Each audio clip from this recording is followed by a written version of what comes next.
Now. On 105.9 FM and streaming worldwide on the WMAL app. O'Connor and Company. It's 5:06, and for God's sake, it's the first day of May. Where the hell is this year going? Well, this does take us closer to election day, I should say. And as soon as we have election day, then that means, well, you know, we don't have to hear any election news anymore. I mean, although there isn't really an election day anymore, is there? There's an election week or month, maybe, until they count enough ballots to make sure that they get the person they want. I digress. Good morning. Thanks for joining us on O'Connor and Company. At 6:35, we'll talk to Cal Thomas. 7:05, Scott Walker, Young America's Foundation. 7:35, the Lieutenant Governor of Virginia, Winsome Sears. And then at 8:05, Congressman Mike Waltz of the Armed Services Committee. We're monitoring the ongoing situation on the UCLA campus where LAPD riot police have finally arrived after hours of not showing up. Who can blame them? Also up in New York at Columbia University, it looks like finally they've had enough and they've cleared that encampment. Not so much at George Washington University. We'll give you all the details on that over the course of the next 4 hours. But first, it's Mollie Hemingway in for Julie Gunlock this morning. I'm sorry, I have a lot of energy, don't I? I apologize, Mollie. It's good to see you. It's great to be here with you. Would you call yourself a morning person? I would not in any way call myself that. After I agreed to do this, I told you that I should do nothing in the mornings. And this is... I'm going to screenshot my text when you said, yeah, let's do it. What time? And I told you what time to be here. And there was a long pause. And then you said, holy schmoly. That was the response. Yeah. Usually if I'm up at this hour, it's because I'm still up. Right. In fact, did you do that? Did you pull an all-nighter and just say, screw it? I'm getting old. So I went to bed early. I got a nice rest. That's a good thing. That's a good thing. Well, we're excited to have you this morning because, I mean, you're one of our favorites. We love having you on the show. We love watching your work at The Federalist as editor-in-chief. And, of course, as a Fox News contributor. You're one of the more stable voices, I think, there on that network. No slight to your colleagues there, but you know how everybody there sort of fits a certain ideological type at Fox, and various shades of gray. And I think people in the audience, they always sort of align themselves with, that's the person who speaks for me. Do you hear this a lot when you travel? It's like, you speak for me. You say things that I think. I actually rely on that because, as you know, people in Washington, D.C. don't always think the way the vast majority of average Americans do. That's right. And so I always think, I know the people that I'm, talking to right now might think, where is this coming from? But I know that so many Americans are with me on what I'm saying. Yeah. And it helps. No, it's got to. I would think it emboldens you a little bit because listen, I've been the odd man out sometimes in the green room at Fox or on the panel shows, and they're your colleagues. You got to be friends. You got to work together. But at the same time, it's hard to sort of stand alone and say, you know what, I think you're wrong about that. Oh, yeah. I actually like the disagreement. I like that we have different people. I was thinking about this with a few weeks ago when MSNBC or NBC wouldn't tolerate having a single Republican on staff. Yes. That radical Ronna McDaniel, who's really out on the edge. So crazy right wing. But I like that at Fox we enjoy having people with different perspectives and enjoy working together. So yeah, it's not. I realized this is a really nice environment. And that obviously that's your television job and the work you do there as an analyst and an online contributor or an on-air contributor. But then also the work you're doing at the Federalist, that website is so vital. Yeah, now that's to like the conversation. 90% of what I'm doing. So, I can imagine, or maybe more. But yeah, times are interesting for America, but that makes for really fun times for journalism. And so being able to cover everything that's going on with election administration and with the lawfare against Trump and other people on the right, pro-lifers and average, parents at school board meetings like that, It makes for really good journalism times, but even if you wish it weren't happening for the country. Yeah, no, of course. Well, that's the thing. It's like part of me, I'm thrilled when we have a horrible news day. Sadly, I can't wait to get on the air so I can because we are sort of an outlet for people who really come here because we know we're going to hear the stories. First of all, we're going to hear stories we're not going to hear elsewhere. Same with Federalist, but also we're going to hear it analyzed through a perspective that makes more sense to us as consumers. So when we have horrible news in the world, I can't wait to sort of help people along with those topics. Yeah. I'm sure it's the same. I mean, you've got this pool of writers where you can say, you see a story, it's like, that's got David Harsanyi written all over it, right? Or that's got, whoever your writers are at this time. Right. And we have people all over the country, too, which also helps because perspectives are different outside of New York City and Washington, D.C. than for everybody else. So, yeah, it's all fun stuff. What you guys have been able to do at Federal is Ben before you who founded it and you taking up the mantle along with Sean and it reminds me of what Andrew Breitbart did at the beginning with his websites, but before it was the big Breitbart News. When I was working with him, he found these writers who may not have the exact pedigree that the Washington Post would look for, right? But have life experience. Like Margot Cleveland is a perfect example. Margot Cleveland's reporting and analysis of all of the lawfare that we've been dealing with from Russian collusion right up till today is so incredibly smart and vital. She'd be a superstar anywhere else, but of course she doesn't report on it the way Jeffrey Toobin would. Well, and she's based out of Michigan. Right. And she was a law prof at Notre Dame Business School and has this great experience as a lifetime permanent clerk for a federal judge. She has so much knowledge and viewing how she can do journalism and how she can bring a lot of things to light. Definitely she's one of our favorite writers to work with. And it's a good example. You write so much about the court. I mean, of course, your analysis with Carrie Severino in your book about the Kavanaugh hearings and really more important in that book is what it means to what's happening to our courts right now and the politicization. And we've seen it play out where they want to stack the court. They want to control. Did you see the other day? I'm sorry, I'm saying four things at once. When you saw James Carville's unhinged rant where he was screaming at kids. Hang on, let me play it because it's perfect. It's a perfect example because in the middle of this rant to young kids about how they've got to get out and vote and how their country, he immediately shifts to the courts. Here, listen. Young people, if you don't get involved right now in this election, they're going to be involved in your life for the rest of your freaking life. And if Trump and Roberts and Alito and Gorsuch and Thomas and Leonard Leo. I know. And then he goes on to Heritage. But you see how he immediately shifts. It's like Trump. But then he goes to the Supreme Court justices because they treat them like they're elected officials that need to, Well, I think it's also that the left has basically taken over every single institution save the Supreme Court. And so they're really working to destroy that as well. I'm actually working on another book on the Supreme Court right now, too. Oh, great. And it is largely about some of these attacks on the court and how it affects the justices. And it really is horrible to see that it's maybe our only institution that is working, that's working well. Even you take something like these attacks where people are saying that they want to be involved in every aspect of your life. I mean, this court has been really good about not being that way, right? About having things go back to the states and back to the people on when they make decisions. And yet that's not good enough for the left. But yeah. And I just have to say, James Carville, I didn't hear that until just now. I did see him, and he's getting up there. Oh, yeah.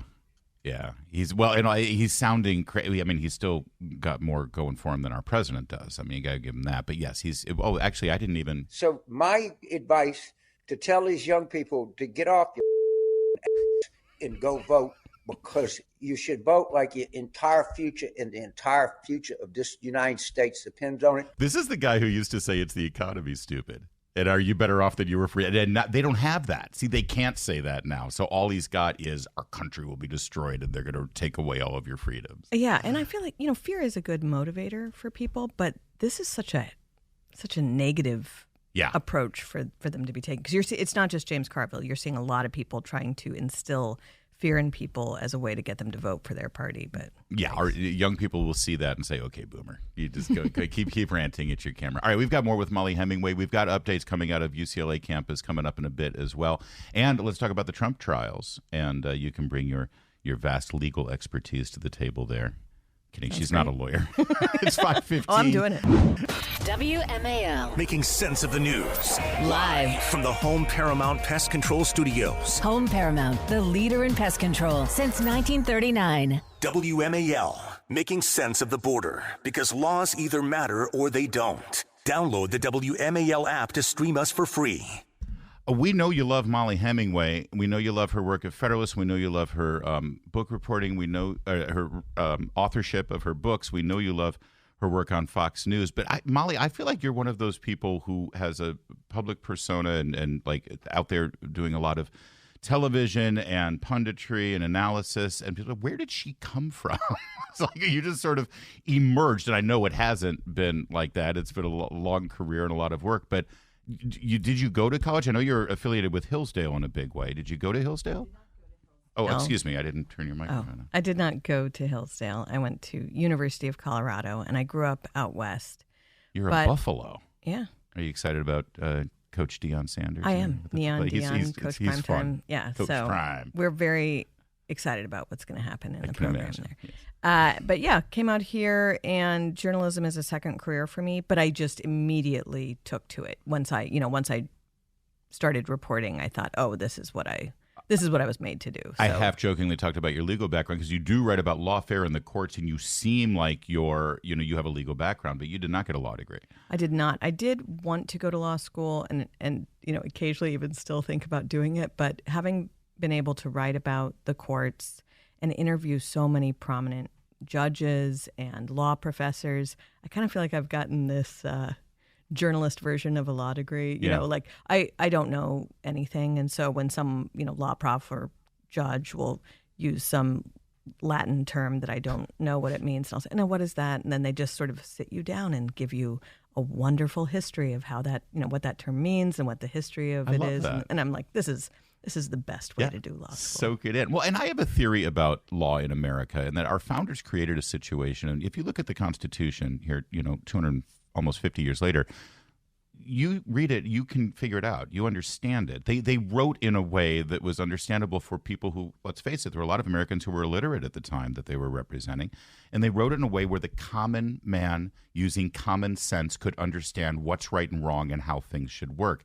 And I think that there's this fundamental understanding in America about how our system is supposed to work and how law works. And then it gets complicated. Then the lawmakers go in. Look at a bill that's passed right now out of the House of Representatives. It looks nothing like what I just described. You have to be some sort of, multi-degreed professional to even make heads or Yeah, it almost tails seems out like of it's designed By to design. confuse and obscure what's really going on, and obviously these members of Congress don't even read these bills before they vote on them, Yeah. and how could they?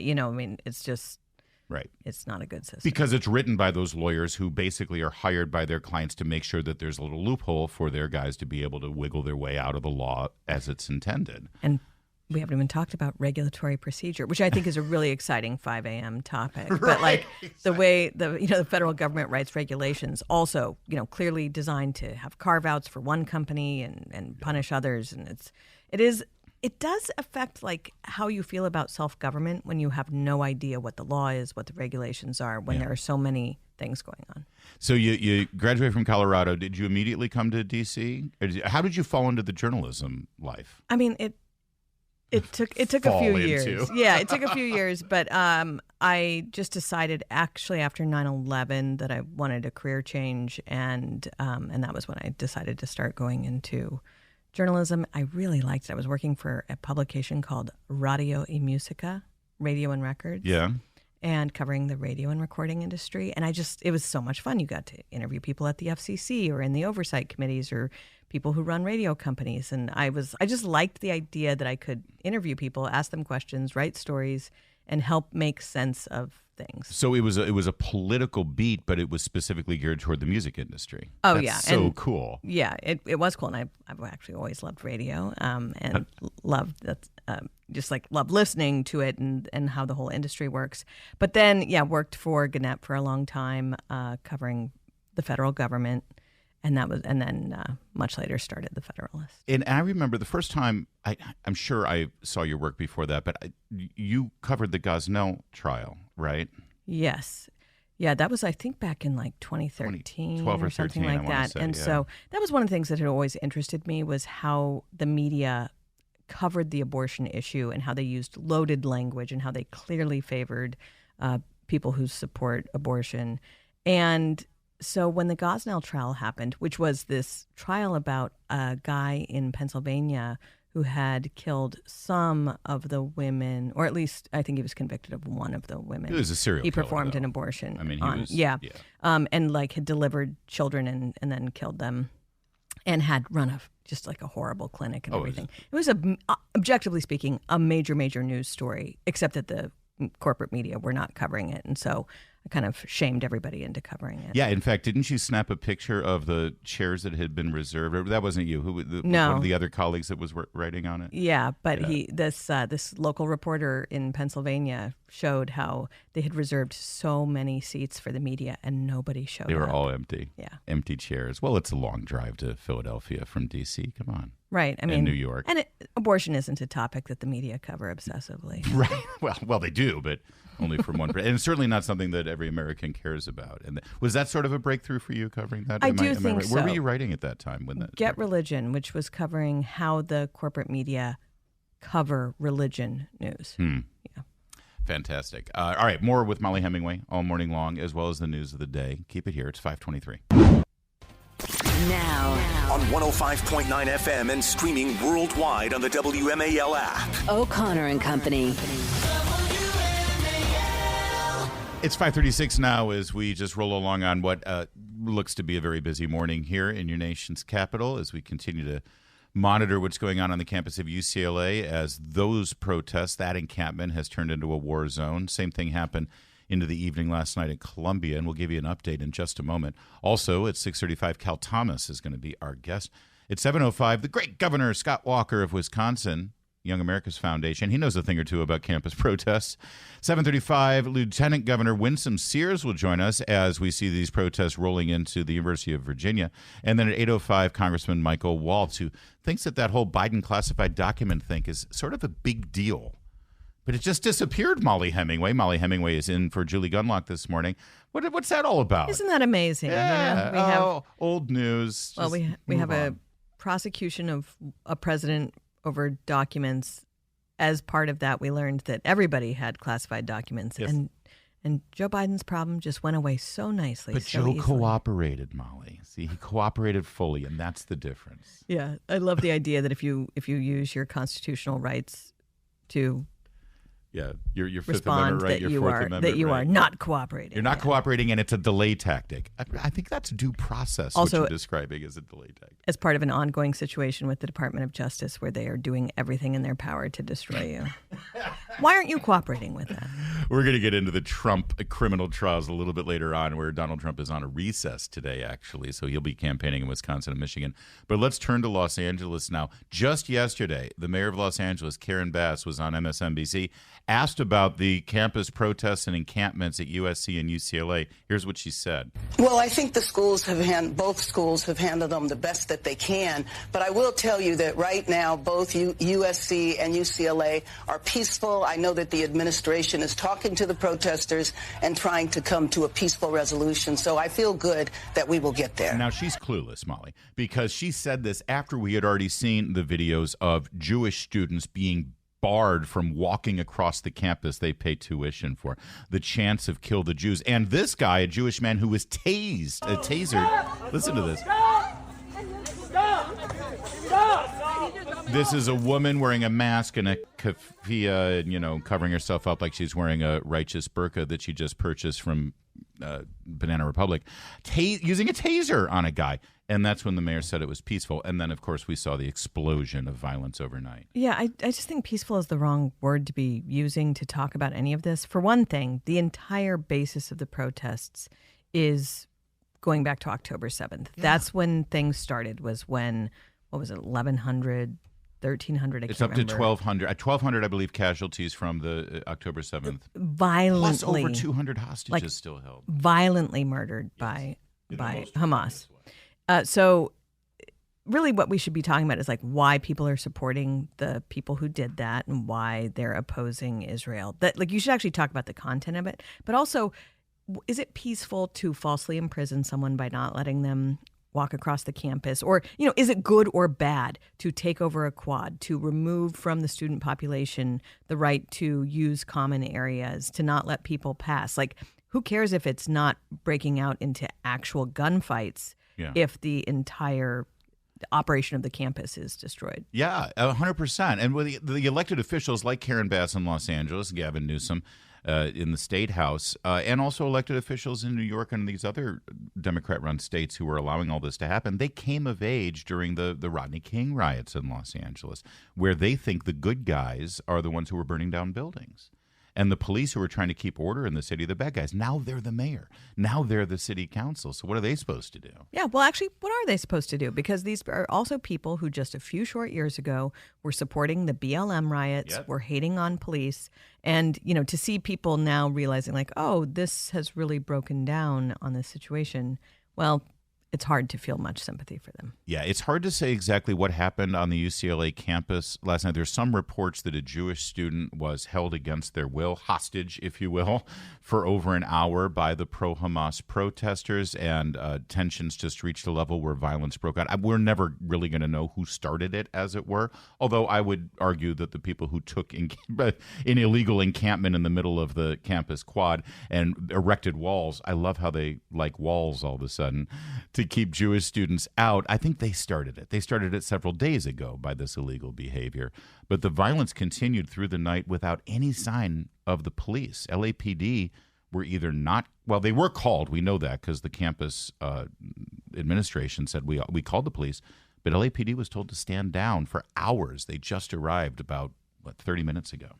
Yeah, I do want to say, actually, that I think it's important to remember that people do have the right to protest, and that most of these campuses allow protest. And one of the things I loved about how the University of Florida handled this was to separate out what is protected speech from what is not protected activity. So, in other words, you are free to say whatever you want, literally whatever you want, but you're not free to camp on the campus. And that seems like a good division there. Yeah. And also, though, I do wish people would engage the speech more head on. Like, by talking about the violence or talking about the encampments, people aren't talking about the fact that our Ivy League universities and other elite institutions have been completely taken over by pro-Hamas radicals. Like, that's a much worse situation than even that there might be violent outbursts. Oh, it's true. They have a right to protest, but, it's funny. They don't actually ever say what they're really for. I mean, I guess they kind of do in their chants. Oh, I did actually see that. I mean, I saw, because each school has its own list of demands. And one of the demands that was set at University of Florida was that Ben Sass had to apologize for how the pro-Hamas students had been treated. So that's one of the demands. He's the president of the university. Former senator and they also from want Nebraska. to make sure that no speakers are allowed who support Israel. They want to make sure that no corporations that are in any way involved in the support of Israel are allowed. I mean, so they do have some pretty strong anti-Israeli demands. Yeah. And change the name from University of Florida to Yasser Arafat University. Exactly. And things like that. That's fair. That's understandable. They really do. It's amazing how they all cover their faces too. It's like I truly do feel like inside they know deep inside that this is problematic, but they're just doing this because they think this is what they're supposed to do. It also shows that there's a good organized movement supporting them, showing them how to do things without getting caught. Yeah, where's that reporting? It's funny. We talked about how you're at the. I remember there was this big. Who's funding the Federalist? Where's the dark money behind these websites? The conservative media. Where's the dark conservative money behind that? Who's funding these protests? It's actually kind of out there. We know who's funding it, but no one's talking about it. Right. I did like the matching tents. Yeah. Oh wait, that was is a one bit of a tell. That's one of the demands at one of the New York schools is that they want catering for their protest. That's nice. You know what? I want their agent. Who's representing them? That's a good. I want some catering here too on the morning show. It's 5:44. We've got more news about these campus protests coming up, but one thing really stuck out to me at Northwestern University. Beautiful campus, by the way. My brother lives right near there in Evanston. Have you visited their campus before? My husband almost went there. So yeah, my he loves daughter it. almost went there too. Yeah, very expensive school. Yeah. Not cheap at all. In fact, it's sort of like a Stanford in Chicago, although technically University of Chicago is Stanford in Chicago. But it's a pricey school. Beautiful Evanston, right on Lake Michigan. Terrible football team. The journalism school there is well known. Extremely well regarded, too. Medill School of Journalism. I would say Northwestern, Syracuse has a pretty, in terms of broadcast journalism, and USC also has a pretty highly respected journalism school. And Columbia. And of course, Columbia University. It's funny. What's common about all of those places? One of the leading professors, was he actually the dean of the School of Journalism, or certainly one of the journalism professors? They discovered that a huge number of the encampment protesters at Northwestern were journalism students. In fact, there's video. I love this. A citizen reporter, or I shouldn't even call him an independent reporter, let's call him, was taking video of the encampment at Northwestern, and one of the journalism students with a mask around her face went and attacked the guy, the independent journalist, for gathering news about the encampment. That's not totally shocking. Journalism these days is mostly about covering up stories that are real. Well, here's part of the speech that the professor from the journalism school gave. Quoting now, "To the medical students and journalists within earshot, I say to you, our work is not about objectivity. Our work is not about scooping one another. Our work is about you putting your brilliant minds to work and opening your compassionate hearts and linking your arms together, understanding all of our fates are interconnected." That's journalism. It's a bunch of gobbledygook there, and makes you a little worried about what's going on there. But it explains a lot about what we see from professional journalists It does. today. And the fact that most of these schools are not giving people the tools necessary to even understand what humanity is, or understand what we all share as people, or to have values of any kind, make it particularly meaningless. But yeah, what would be helpful here would be just facts about what's going on. Sure, interview people about why they're involved and report accurately. When you claim to be motivated by compassion, something that is not actually apparent in most of journalism, instead of just fact-finding, it's not a good situation. Yeah, and if they really took him to heart and said, okay, let's use our compassionate hearts to address the issue at hand and the reason that we're protesting, it's hard to overlook the events of October 7th and not feel compassion for the people of Israel. And again, can I keep repeating, the 200 human beings that are still being held captive to this day, which for Ted Koppel made his career on American hostages being held in Iran. But for some reason, no one is covering the hostages that are still held to this day. Right. Them, their families, and just the fact that people are moving on from October 7th and not doing a good job covering it makes the journalism itself. I mean, not even contextualizing that these protests began because of October 7th. I mean, that's a really important factual item to include in your reporting. Yeah, it's like 6 months after the events of 9/11, we tolerate Al-Qaeda taking over major college campuses and saying, listen, we deserve our day now. So it's funny you say that, because I think Qatar is one of the primary funders of Northwestern University, and Northwestern was also the school that acceded to the demands of some of these pro-Hamas protesters, which is just interesting.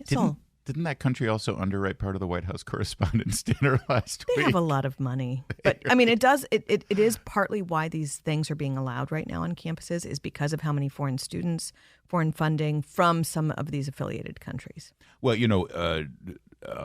Speaker Mike Johnson actually floated the idea that if you are here on a student visa and you're engaged in this illegal behavior, you'll get your visa revoked. I mean, he said it. How about we actually do that? Yeah, I wouldn't put a lot of confidence in him getting anything done there on that. But yeah, it's absolutely true.